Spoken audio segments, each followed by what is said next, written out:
ప్రభువు నామమునకు మహిమ కలుగునుగాక. ఈ ఉదయకాలము మీకందరికీ వందనాలు తెలియచేస్తున్నాను.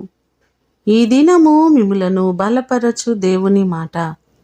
మనుషులను నమ్ముకొనుట కంటే యెహోవాను ఆశ్రయించుట మేలు.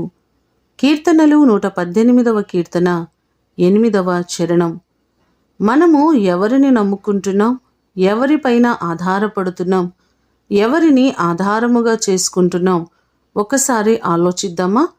కష్టములో, అవసరతలో ఈ వ్యక్తి నాకు సహాయము చేస్తాడనే ఆలోచన కలిగి ఆ వ్యక్తి వద్దకు వెళ్ళినప్పుడు, నేను నీకే సహాయము చేయలేనని అతడు మాట్లాడినప్పుడు ఎవరి సహాయము కొరకు ఎదురు చూడగలం?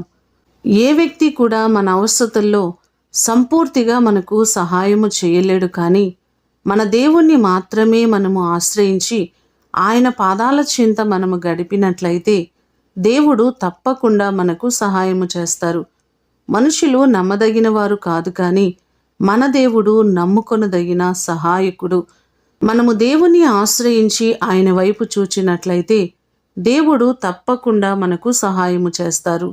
ఈ మాటలు వింటున్న మీకందరికీ దేవుడు అన్ని విధాలుగా సహాయము చేసి ఆయన మిమ్మును ఆశీర్వదించునుగాక.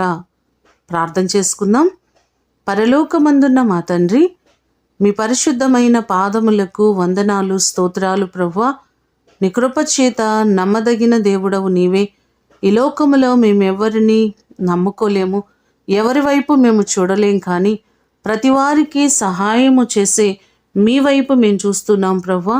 మా ప్రియులెల్లరినీ జ్ఞాపకం చేసుకొని ప్రతి వారికి మీరు మేలు చేయండి.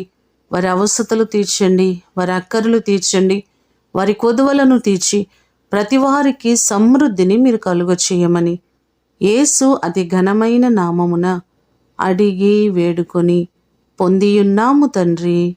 ఆమేన్. దేవుడు మిమ్ములను దీవించునుగాక.